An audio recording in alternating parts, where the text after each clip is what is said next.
This podcast is a quest for well-being, a quest for a meaningful life through the exploration of fundamental truth. Enlightening ideas, insights on physical, mental, and spiritual health. The inspiration is love. The aspiration is to awaken new ways of thinking that can lead us to a new way of being well. Welcome to Body, Mind, and Soul Healing Conversations.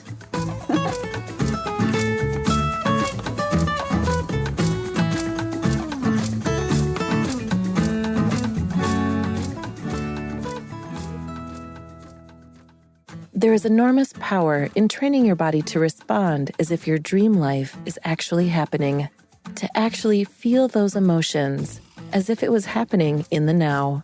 It builds so much motivation, so much energy, so much more direction toward creating those results that we would love for our lives. It's truly amazing. Kevin. Valeria interviews Kevin Carton, the author of The Soul Purpose Blueprint, a step-by-step guide to unlock your spiritual gifts and finally fulfill your purpose. Kevin Carton specializes in empowering people to discover and live their soul's purpose. He began his journey when he took a leap of faith to leave pharmacy school to pursue his dreams. Within a year, he firmly established himself as a budding expert in the personal development industry.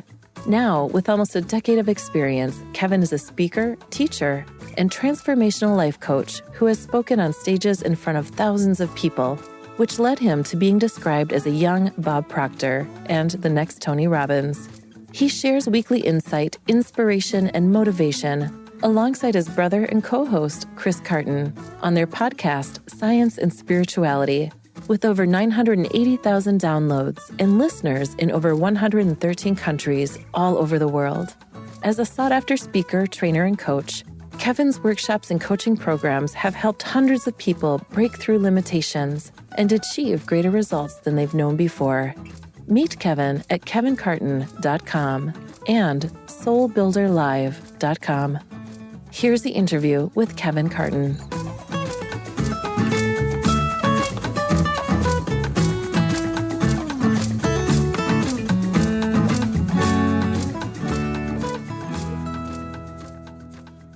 In your own words, who is Kevin Carton? Kevin Carton is a spiritual being, first and foremost. Yeah. We're going to talk about this dichotomy or the duality of life that we all have two sides to our nature. But I do my best. I'm not perfect at this in my day-to-day life, but I do my best to relate with myself as who I really am as a soul. We don't have a soul, we are a soul. And so I really see myself as a soul as best as I can. And then coming into this time and space in the human form, Kevin Carton, I'm a transformational life coach, a speaker, a teacher, and I've been doing this work for now 5 years, at least in a professional sense. But before that, I was working for my mentor's company. And so I've been in the field of helping people in personal development, spiritual development for the last 8 years. How did you ground yourself in that understanding, Kevin, in a sense of going from belief to knowing and then to realizing? That's a really great question. I think the first answer to that is that it takes time and a willingness to not give up in that belief. Because you're right, it first is a belief. And I think it's important to have someone supporting and guiding you along the way. Because I mentioned I've worked with my mentor and her company before, and her name is Mary Morrissey. And when I first heard her speak, this was back in 2014, it was quite some time ago now, there was something that was sparked within me, and I felt like who I am as a soul just started to wake up when I started to realize that I'm not just my thoughts, I'm not just my emotions, not just my body. That is an experience that I have, and that who I really am as a soul. Like, so it was first a belief, or like it was like a felt experience. But then over time, like, because once you have that experience, usually like people call it a spiritual awakening. But what usually happens after that is that you snap back into 3D reality and Right. you feel like it's like, oh, it's just a far off and distant experience that, oh, is like nice to have, but it's not who you really are. So I think the main thing is actually just the time and actually being willing to commit to coming back to that experience, or even seeking out more ways in which you can actually get in touch with that, which that's why I say it's important to have someone to support and guide you, because it's not easy. And many people have experiences, but then it's not sustained because they don't come back to it day after day or week after week.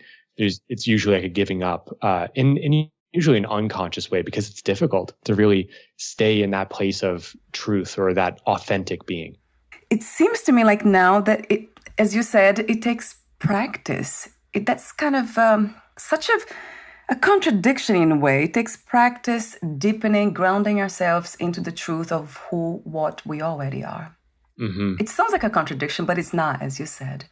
So for those who are not in the, let's say, in the field of consciousness and healing, science, spirituality, as you are, and your brother, I'll be mentioning in the moment of the podcast too that you're hosting. What is the best way to ground ourselves in that truth? Just for people who are kind of, they are not really into doing this work, but they're regular people. Yeah. What is your suggestion? Yeah, my suggestion is actually the topic we'll get more into in this episode that we're having, or this conversation we're having, is about having a dream of really who you want to become, what you would love to experience in this life. Because I believe we're here in time and space in this human experience for a purpose, for us to grow as a soul. And so in order to do that, and this is a simple but easy to work with way of growing our consciousness or expanding our consciousness, is to give ourselves a focus of what we would love in the human experience. Because it's one and the same, really, that when we have an experience or grow or expand in a human experience, then that helps the soul growth that we have as well. So it's both together.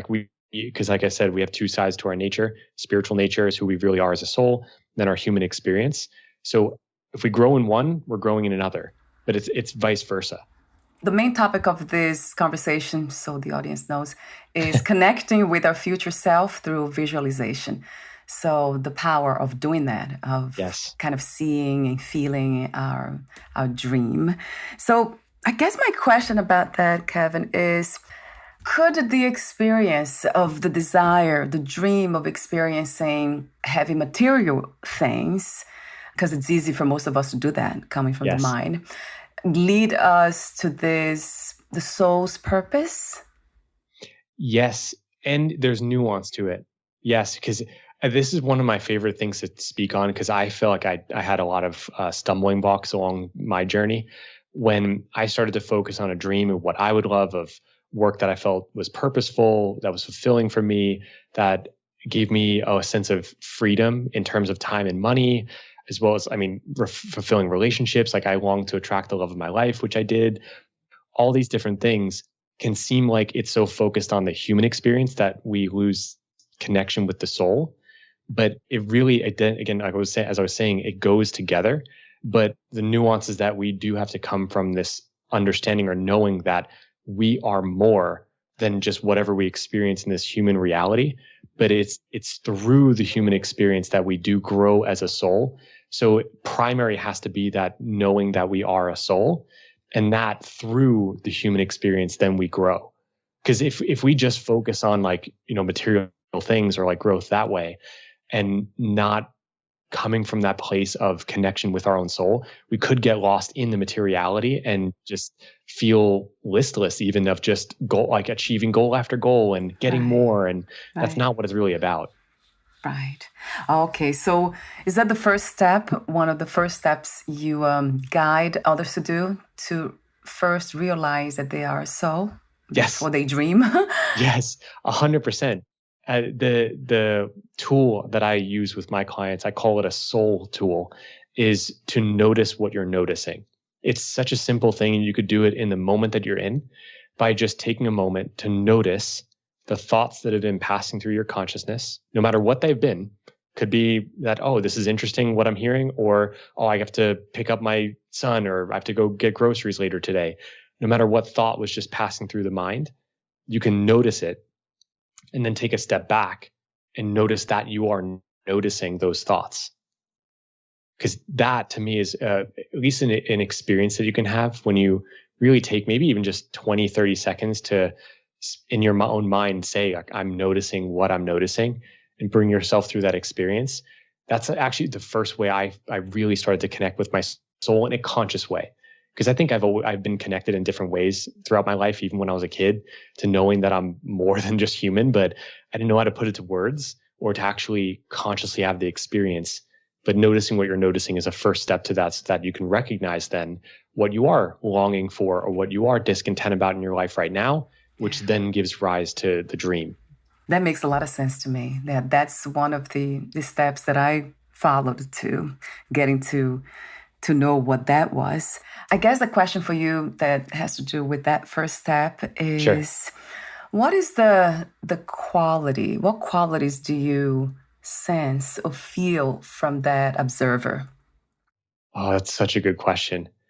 At least in my experience, I think everyone has their own experience with this, but there's a sense of space, even relief and empowerment that comes with this. Because what really is happening, even just in that tiny moment of really noticing what you're noticing, is that you're creating space between the patterns in your life or the programming that you have, whether it's, how you react to a certain situation or how you think. Like, it's often, this psychologists say 90% of our thoughts are actually coming from our subconscious, which is just patterns. So when you notice what you're noticing, you create that space between who you really are as a soul, who can notice the thoughts and not be the thoughts. And then you're creating space between the pattern and then who you really are. So that, like, again, there's a relief to that, because then you recognize, like, oh, sure, I've had this pattern in my life of maybe struggle in a relationship or like financial challenge, but I am not that pattern. I have the experience, I have those patterns in my life, but I am not that pattern. So there's more empowerment, because then you recognize, oh, I have the real power to then change this. That's the feeling that I experience too. I call it freedom. Nice. In a way. Like, so yes. It's very freeing. It's spacious, yeah, for sure, very spacious. It makes the body, conditioned body, mind to relax. Yes. That's amazing to realize, Kevin, that we are not the mind. Isn't that interesting? Yes. Because we can observe all the thoughts and the emotions and the memories, so that means that we are not that. Exactly. But at the same time, we are, because there's no separation between the soul and everything that's happening. That's why it sounds like a contradiction or a paradox, but it's not. It's just how this works, right? Right. What we call life. Yes. How amazing. I mean, it's interesting. There's always a pause when it's almost the body, mind contemplating something that they are, but they're not sure about it, or they're always in doubt, asking questions. Right. And how do we deal with the doubts and fears? I guess you already tapped into that a little bit, but I would like to hear more. Yeah, it's a great question, because that's natural to arise. In fact, I don't know. I have faith that it will actually evolve in terms of our human system. But at least currently right now, the way our human system is set up through tens of thousands of years of evolution is that it's very normal to have doubts, fears, and worries rise up. Because this goes to a very basic understanding scientifically or physiologically that we have a nervous system that has two parts to it, is a parasympathetic nervous system and a sympathetic nervous system. It's often called, the sympathetic nervous system is often called the fight or flight response. And then the parasympathetic is often called the relaxation response.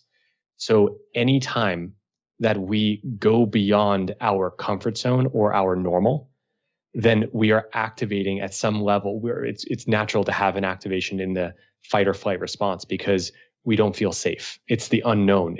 There's uncertainty there. And from thousands of years of evolution, it's normal for ourselves to react in a way to want to keep ourselves safe.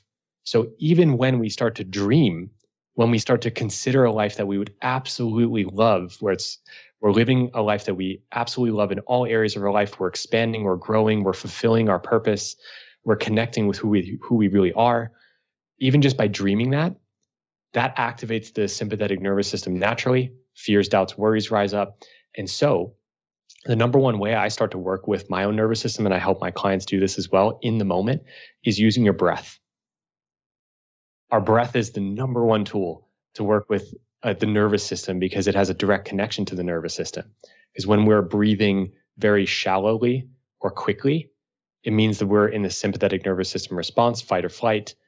But then when we start to slow down our breath, take deep inhales, feel the belly expand, and exhale out slowly, then we start to connect with and activate the parasympathetic nervous system, that part of us that can relax. And that starts to open up our creative faculties that really come from spirit, come from our soul, or who we are as a soul, that we can then bring into this human experience to really create more of what we would love. Or some people may even say heaven on earth.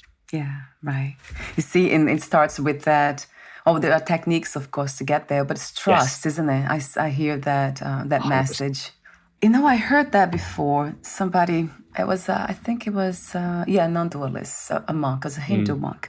He said that in the beginning when he was starting to understand all this, exactly the same thing, trying to tap into who he was. And then he meditated for so many years, 3 years later.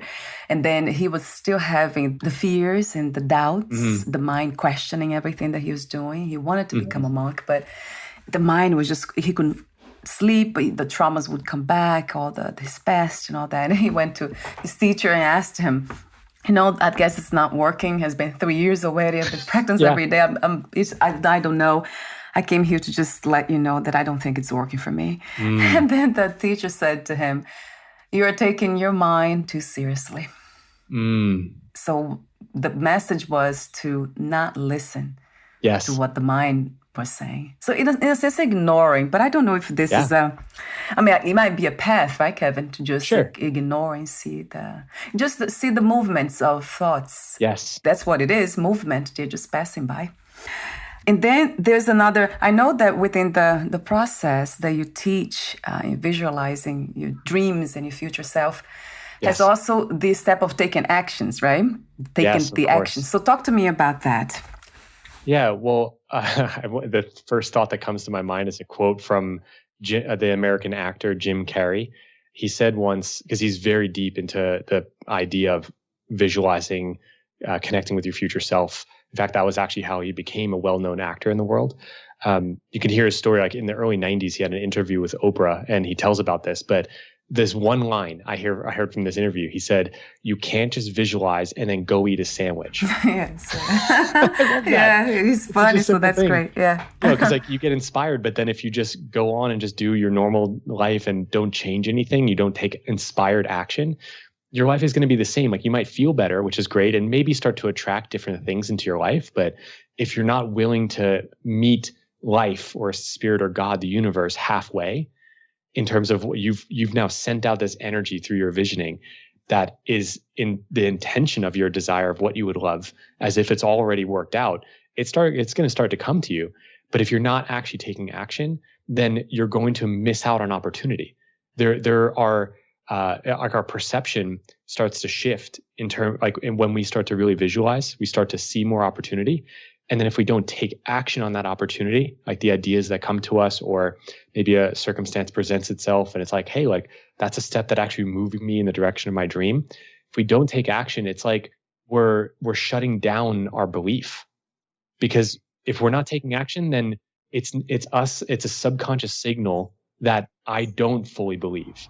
Wow, Kevin, you just kind of brought me into my own personal life in a sense of my desires, they come from the heart. So it's all about doing something to get the body conditioned, body, mind kind of more relaxed and more spacious so I can help myself, my family, and then my community, and then the world, who knows. Yes. Just passing that on. It's something that will benefit all of us. It always comes from that place, working together with others, never by myself, alone. So there's a lot of that happening. So I'm just thought about just now, as you say that there's something that there's this picture this dream. I don't call it a dream. I call it it's an intention, something that I would love to do or something that I want to be. But in a sense that I already am everything that I want to be. But in a sense of body, mind, here, this experience. And I sense that too, that not taking the action. So you're saying that that's coming from the subconscious. So it's a blockage. There's something that's blocking me from taking that step. 100%. And Valeria, really, this is perfect. I appreciate your vulnerability there and just sharing that, because truth be told, we all face that. Again, it's part of our physiology. And if we beat ourselves up or feel like, oh, I'm not doing something right, then that even shuts it down more. But just recognizing, even having compassion for ourselves, is like, oh, there's a part of me that does want to take that step, but there's fear. So it's never going to change. At least let me say it this way, because again, I do have faith that I believe in evolution as it goes on for the next hundreds or thousands of years. I think we will evolve past needing this part of our human system, but at least currently right now, there is going to be a part of us that just wants to stay in the comfort zone. And so the real truth, it's so simple, is we have to just do it afraid. Okay. There's going to be uncertainty. It's natural. It's a part of the process. Yeah. You actually say that it's okay to be uncomfortable. There will be uncomfortable. Yes. This process it's not going to be. It's simple but not easy. That's how you phrase it. Exactly. And that's why most people don't do it. Okay, so today after the interview, I will take that action. Yes. Yeah, awesome. Isn't it interesting? I won't tell you what it is now, but one day I will. If that realizes itself, then I'll definitely let you know. You helped me, Kevin. Yay. Yeah, that sounds really exciting. That's interesting. But you see, the more we contemplate that space of where we see ourselves being or realizing or already there, then it seems like we meet people even, right? Or things start to happen to push us in a way in that direction. That's what I'm seeing too, realizing now. This is wonderful. So at the end, when everything is said and done, I usually wake up thinking, contemplating the end of this, whatever we call life, this experience here. If there's an end to it, which I don't think there is. But at the level of body, mind, we know it will end. So I contemplate always like, if the question is, if I lose the body, leave the body, whatever it is today, how would I feel? What was the goal of everything that I have done, I have said, or the thoughts I had, or the practices that I engaged in?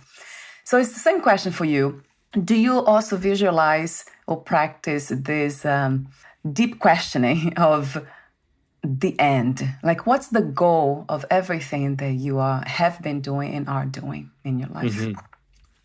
Yeah, I absolutely. That's actually what got me to really embark on this journey of spiritual awakening, self-growth, personal development.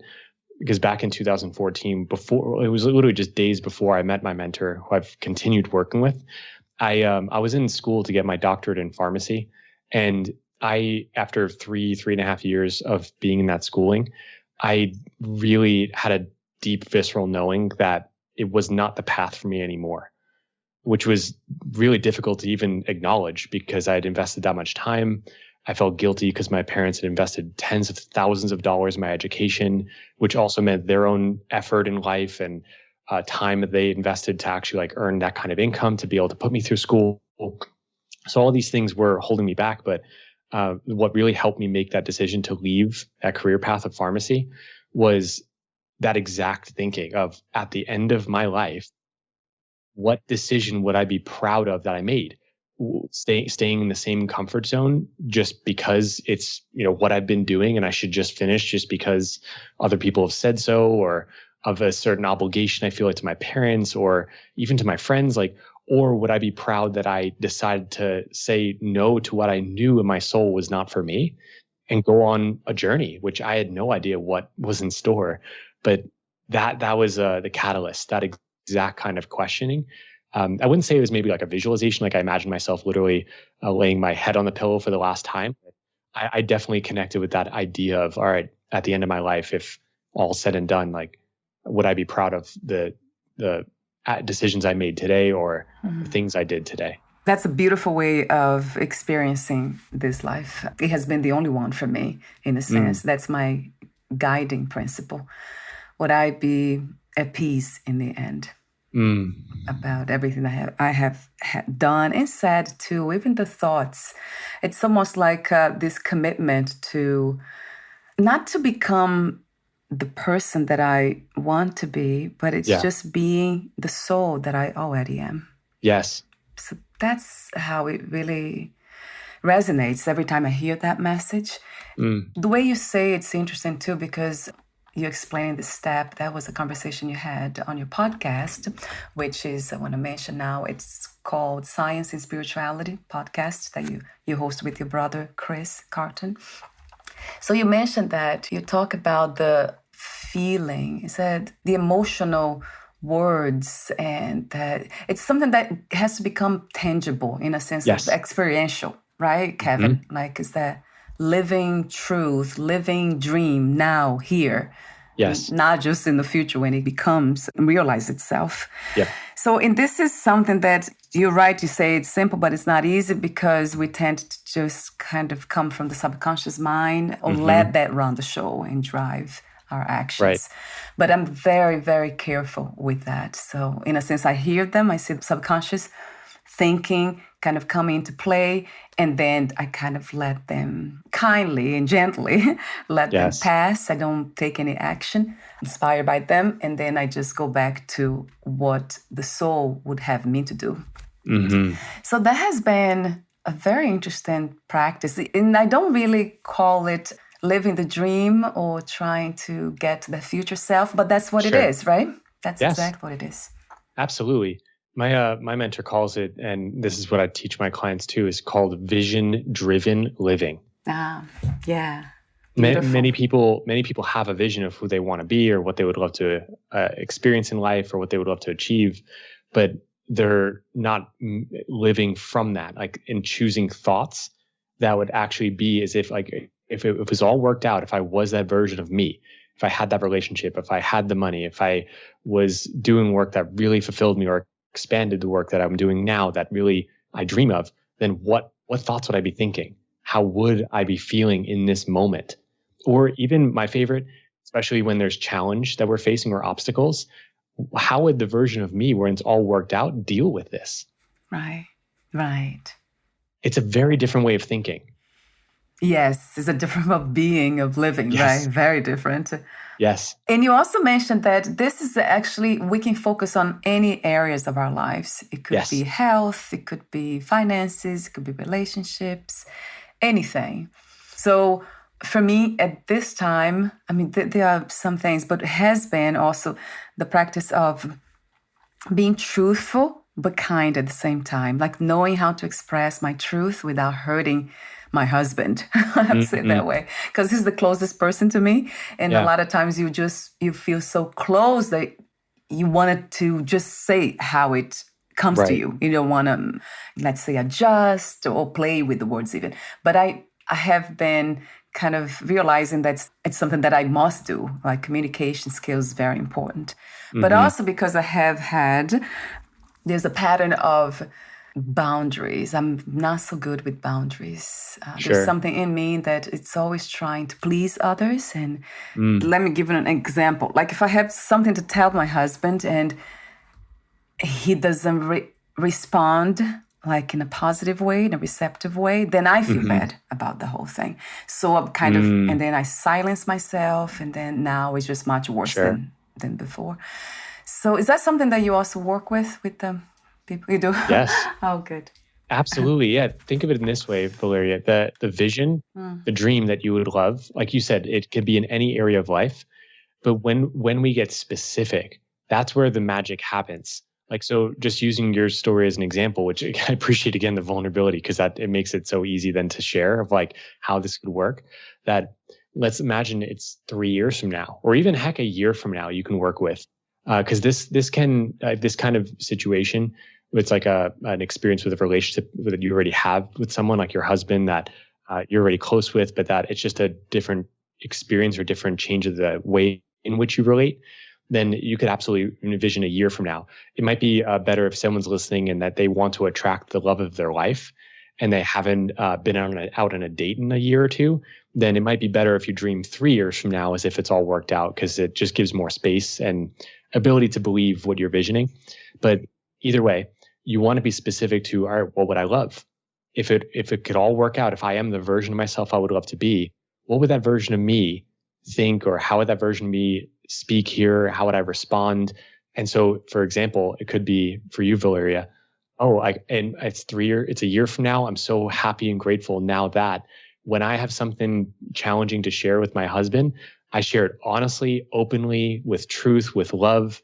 And no matter how he responds, I hold space for myself and for him in the relationship, knowing that we're going to be okay no matter what.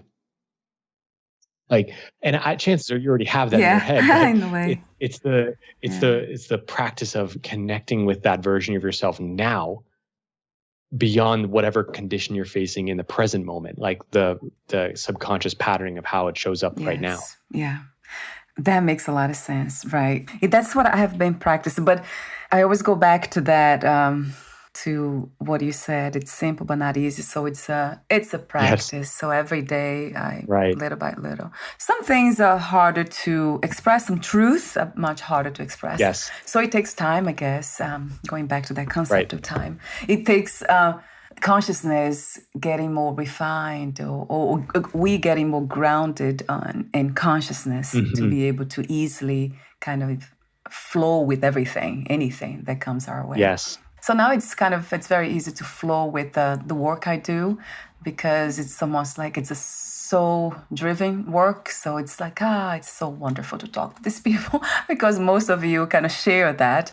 So let's go back to the, if you could, I know we have been talking about the process already. Oh, before that, Kevin, I wanted to also mention that you have written an ebook titled The Soul Purpose Blueprint, a step-by-step guide to unlock your spiritual gifts and finally fulfill your purpose. So we talked about this in our first interview. Would you like to mention anything, elaborate anything about your book? I know we have not talked about it today. Sure. Yeah, no, it's something that still is available, and it actually helps with this visioning process, because that book will help you in terms of writing out a vision. It's called a vision statement, because in order to really get connected with your purpose, it's being clear on what that purpose is in your life. And it doesn't have to be specifically work. You can find purpose in just you growing in your own soul. You could have purpose in relationships, caring for people. It could be purpose in giving back to community through volunteering. But whatever it is, having a clarity of the vision so that you can bring more of that future self energy into your present moment time. That is the work of the Soul Purpose Blueprint. So that's a beautiful way of practicing that or working with it. And we had not yet talked about this, Valeria, but I have an event coming up February 25th, and I'll be running that. I've run this a few times a year now. So even if you're listening to this beyond this, the link will still work, but soulbuilderlive.com is where you can go. And that event is a full day experience where we go through this whole process that we're talking about of noticing what you're noticing, getting connected with your vision, actually going through a process that I call time machine to actually connect with your future self in the present moments that you can generate the feelings. That's something I offer too. Wonderful. And then, as you said, the link will still work, right, Kevin, after this podcast? Yes. So the podcast, this is something that's ongoing too. Do you host podcasts? Do you have guests? Yes. So talk to me about that for a moment. Yeah, I mean, the podcast has just been a passion project of mine with my brother. We first started it back in 2019 when we both were having conversations on both of these topics, science and spirituality. And we were realizing, like, in those conversations, it's like, this is really powerful. Like, we should share this because we're going through our own process of change and learning new things. And so when we were talking about it, we were realizing, this could be really helpful to people in the world. And so we started that, and we've been recording an episode each week for the past 3.5 years at the recording of this episode with you. And it's just been awesome, and having different conversations with people. And we've had some really amazing guests, many psychologists, research scientists, We've even had therapists on that share their work, and as well as spiritual teachers, mediums. It's just been incredible to bring those two worlds together. And I've learned a ton by having those interviews. It's such a wonderful way of connecting with other human beings, right? Yes. At a deeper level. So your brother, Chris, is he also a transformational life coach? No, he's actually, he was trained as an accountant first. But he has his degree also, which he made a transition in his career. He has his degree in traditional Chinese medicine. And so he's an acupuncturist. And so he brings that side of the Eastern medicine science to it as well. Yeah. How wonderful to see family, kind of you're very close related, working together. That's so wonderful. Yeah, and I guess I say that because not all families, right, get along. 100%. I feel very blessed that I have, and he's my older brother. He's a year and a half older than me. And we've been best friends ever since I was born. Yeah, that's beautiful, Kevin. I love that. It sounds like that soul connection is happening. So it is almost like this agreement yes. we both made. And then also your services. So you, on your website, you have the Dream Builder program. Yes. You offer the Life Mastery and then Life Mastery one-on-one VIP year. So would you like to kind of explore a bit more of your services? Well, one of them? Sure. Yeah. The one I'd absolutely love to share, because the other offerings I'm actually changing or shifting right now. They're evolving, I'd rather say. It's similar what I have to offer, but I call it soul building now instead of life mastery. Just refining the way I speak to what I do as a coach. But the first one I still run or share because it's my mentor's program, actually. Mary Morrissey, as I said, and her program is called the Dream Builder. This is where I got trained and how I got certified as a coach at her institute. And so the Dream Builder is her program that she's really brought together after the last 30 years of studying transformation and helping people. She got her master's degree in counseling psychology, was ordained as a minister, spoken at the United Nations multiple times, many, many more things that I can share about her. But it's a process of building a dream. First, getting the idea, actually, what would you love, discovering that for yourself, and then how you go through the process over time of bringing that into your reality. And there's many different steps, but the three main phases of that are blueprinting, getting the clear image of what you would love, the vision statement, bridging the gap between where you are, where you'd love to be, and that's really in your energy, and then building, like actually what can help accelerate the process of building a dream. And so I walk clients through that 3-month process myself and support them in whatever comes up, because it's very normal. It's actually expected for patterns or blocks or challenges to rise up. That's the nature of change, as we were talking about before. So that is my main work. I really usually start off working with clients through that program. Yeah, that sounds beautiful. What can I say? What word could I use? Thank you so much, Kevin, for doing what you do. Well, thank you for asking. I always feel honored to share that. It's a privilege, really, to work with people in this way. So we're almost at the end. I do have a few more questions for you, but I would like to mention some of the...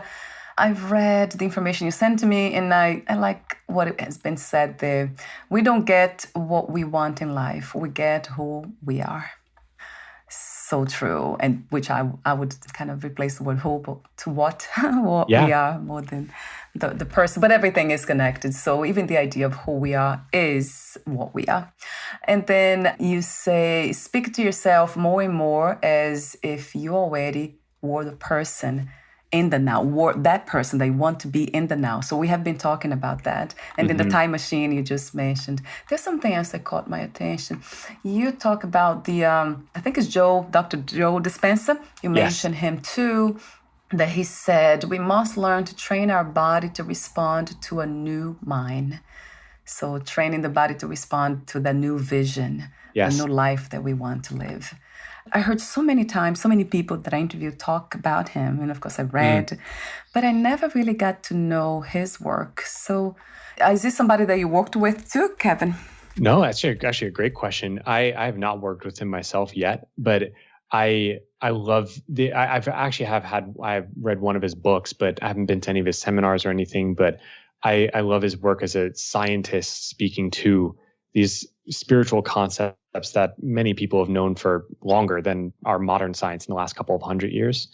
And yeah, so I just reference his quote that just gives more evidence to that. This is not just something that is nice to feel, or it's like a placebo effect, even like on the spiritual side, but it's actually backed by science that our mind cannot tell the difference between something physical in our reality and then something vividly imagined. When we get into that vivid imagination, that's when our physiology starts to change. And quickly, his story, I don't know if you know this, Valeria, but he actually had suffered an accident, and it was like 20, 30 years ago. He was paralyzed, and within 8 weeks, he had healed his body through the power of visualization. Mainly, there were other things that he did within that time, like he didn't just completely forego Western medicine in supporting him, but it was he attributes his healing mainly to the power of his mind and connecting with that future self in the present moment. So that came from his own experience too. Yes, that's exactly. Wonderful. That's what got him on that whole journey of doing what he does. Yeah, thank you for saying that, for mentioning his the background of what his work is all about. I'm not familiar with his work now. I might read more about him. That makes a lot of sense. I have interviewed so many people who have healed themselves through the power of that space that they know to be infinite, limitless. Yes. So the ending questions, I'll ask you one final question. But before that, would you like to add anything else that you left unsaid for today? No, actually, the only other thing I would say is about the event that I have coming up, the Soul Builder Live.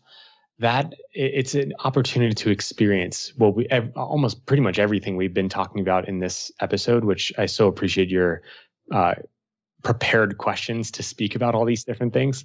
And of course, your own intuitive guidance to ask different questions. But it's a deeper dive because, like you said, it's very easy to have challenge with actually applying these different things into our life because it's so normal to have just the human conditioning to just think that we're just human. And so getting into a space where not only obviously having support like from myself as a trained coach, but also being around others who are in that same kind of journey is so powerful. It's like an energy vortex that's created that supports and uplifting your awareness to really get connected more deeply with who you are. So I just wanted to say that because it's not just something that we do alone. We do that together, and it's a really deep experience. So it's about like 6 to 8 hours of an event with breaks in between and everything. It's all virtual. So it's a really fun experience too. You get to meet other people. Yeah, it does sound like, to me, it sounds like meaningful fun. Yes. That's how I usually say. And that's the way, I love living life. Just having meaningful fun, not just meaningful, but bringing them together. Yes. That makes such a huge difference. Exactly. Thank you so much again, Kevin, for everything that you offer to us in this reality, this beautiful guidance. Really grounding. I keep going back to that word because that's what we need, right? Yes. Kind of merge, right? The humanness with the non-human. We are essentially non-human, but we tend to believe that we are only the human part of us. Right. Or even go back to it because it's so easy, it's so attractive, right? It's the body, the mind. Yes. So thank you again for that reminder. Everything you do, it's a reminder that we can go deeper every day in moment to moment. Mm-hmm. So my last question, I would ask you, I'll ask this one. What is one wish you have for everyone who listens to this episode? What do you want them to take? If there's one message, what would that be to take from our conversation today? The one message I would say is to remember who you are. That you are far more powerful than any circumstance, any situation, any condition that you may be facing that feels challenging. And that through the power of bringing your soul into more of this human experience, like who you are, that you can overcome anything, you can experience what you would love, and that this life is really beautiful as we get in touch with our innate capacities. Yes, that's another beautiful reminder. Thank you so much for your heartfelt intention, Kevin. You're welcome. It's truly beautiful. So my last technical question before we say goodbye, where's the best place to find more information about you? Definitely my website, kevincarton.com. And then soulbuilderlive.com is the website that you can find out more about that event. And then I'm on Instagram as well. Not super active, but it's a place where we can connect or send messages like in Instagram DMs. So my tag is at Kevin F, as in Francis, Carton, my last name. So Kevin F. Carton. Wonderful. I'll have those links on your podcast profile and the handle, of course. Thank you. Thank you so much again, Kevin. We'll talk soon. Bye for now.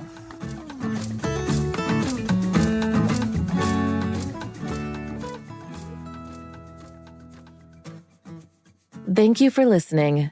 To learn more about Kevin Carton and his work, please visit kevincarton.com and soulbuilderlive.com. Instagram at Kevin F. Carton.